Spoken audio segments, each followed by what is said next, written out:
aminado at kitang-kita naman natin, no? So, bago natin pagpatuloy ang ating pag-support today's video, kung bago pa lang sa aking channel, please subscribe po, like, at pakit na rin po natin guys ang notification bell upang ma-update po tayo tuwing ako po nag-upload patungkol sa viral, Team Kalingap at iba pa po. So, syempre, support din po natin ang buong Team Kalingap, lalong-lalo na po kila Kalingap Rab at Kuya Bal.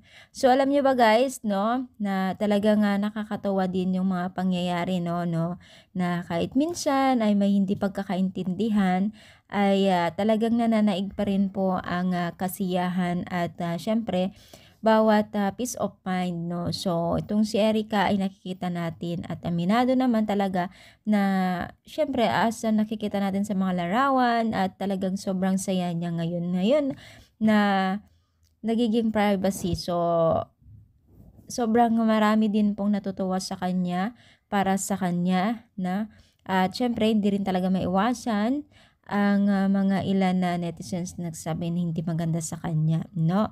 So, may kanya-kanyang opinion yung mga netizens, no? So, syempre sa mga taga-supporters ni Erica, natutuwa sila na masaya si Erica sa piling ng kanyang pamilya at bilang isang student and bilang isang titahin. Syempre, bilang isang apo at anak ay nakita natin talaga na masaya itong si Erica, no? Na kahit wala na sa Team Kalingap, syempre, no, ay patuloy pa rin ang buhay ng bawat magkabilaan na si Erica at ang Team Kalingap.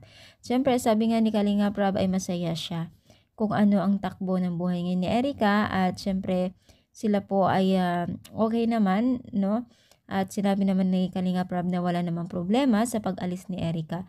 Pero guys, no, kung titignan natin ngayon si Erica ay masaya siya, no? Masaya siya at sana nga tuloy-tuloy pa rin din ang kanyang pagtakak sa buhay, mga blessing, no? Dahil syempre, andyan pa rin po ang mga ilan na netizens na sumusuporta sa kanya sponsor. Balita ko nga may bahay na daw itong si Erica, no? I mean, nakikita natin sa mga ibang reactor, no, na nagre-react sila tungkol kay Erica, no? So, kung totoo man mga yun, ay why not na blessing para sa kanya yan at syempre kasama yan ang Team Kalingap sa pagiging isang at matagumpay niya kasi sila din yung susi kung bakit nakilala ng mga sponsor kung may nagbibigay man sa kanya ngayon.